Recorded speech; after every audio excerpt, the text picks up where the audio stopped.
Good evening, my name is Brittany Martinson, and I'm going to be explaining how you have the opportunity to give the ultimate gift. How many of you have your driver's licenses with you today? I would like you to take it out and study the photograph.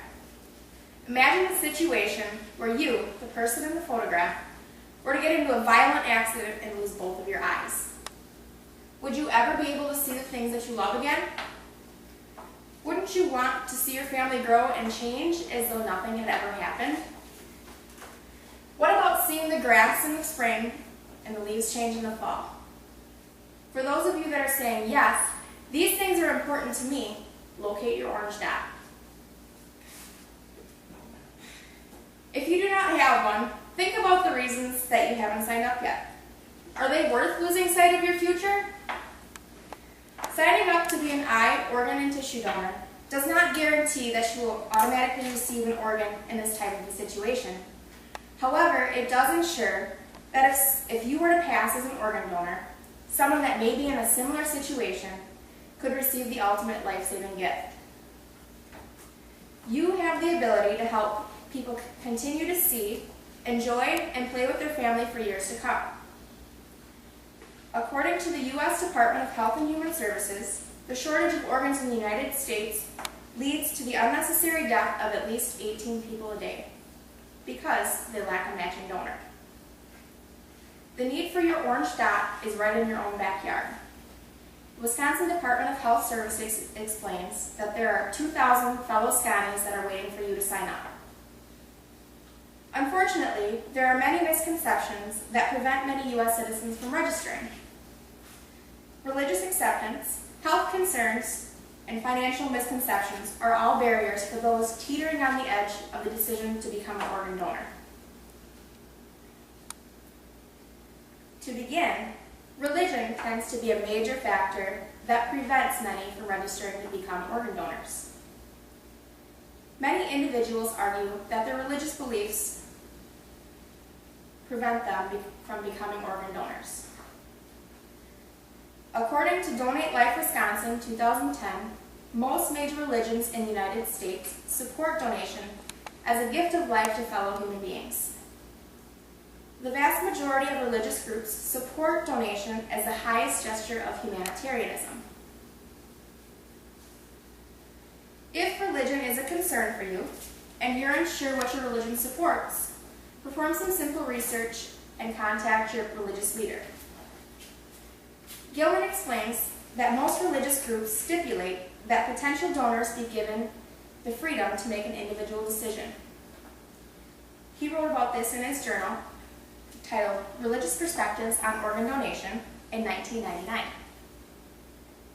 Giving a gift supports the values of many religions, and organ donation is just that, a gift.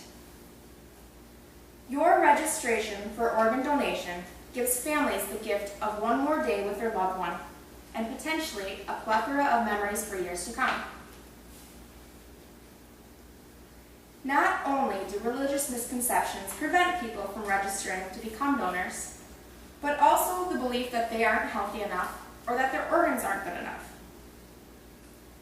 Even though you believe that your health is not good enough to donate your organs, or that no one will want your organs because of the shape that they're in, you're very mistaken.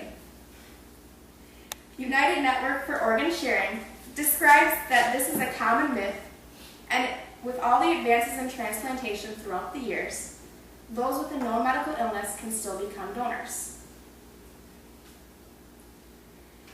Even though you may have a specific illness, sometimes a transplant outweighs no transplant at all.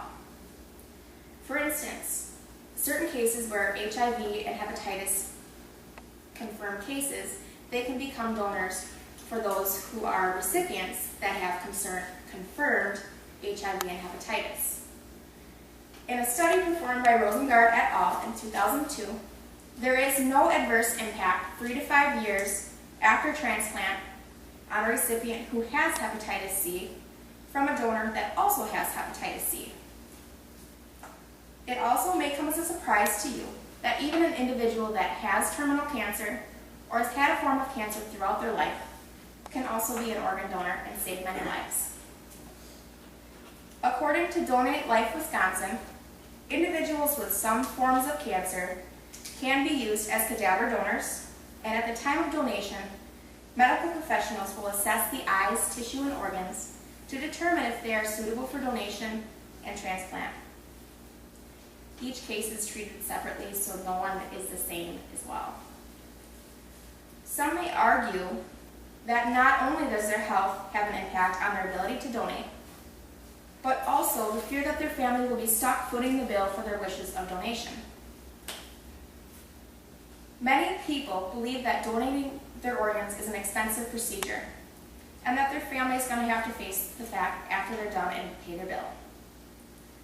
According to Wisconsin Department of Health Services webpage, there is absolutely no cost for the family concerning organ, tissue, and eye donation. The costs that are associated with the harvesting of organs during donation are assumed by the family of the recipients of the organs and their insurance providers, as explained by Donate Life Wisconsin's Facts page 2010. Wisconsin Department of Health Services explains the costs that families are responsible for following the death of their relative. Families are responsible for hospital expenses incurred by the patient before donation.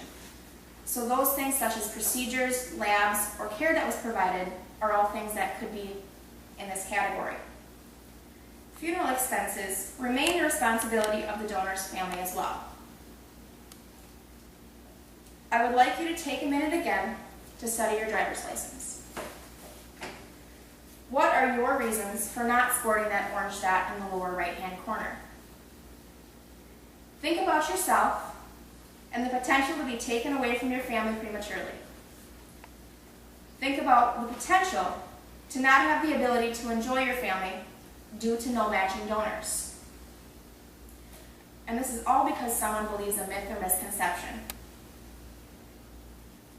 Religious acceptance, health concerns, and financial misconceptions should no longer affect your decision on registering to be an organ donor. Your orange dot does not cost you a dime. Organ donation is a cost-free way to give the ultimate gift to those families that, without it, could not have that extra day with their loved one. According to the U.S. Department of Health and Human Services, during this speech, at least one person was added to the transplant waiting list. Could it have been somebody that you love? Make a difference and get your orange dot. Thank you.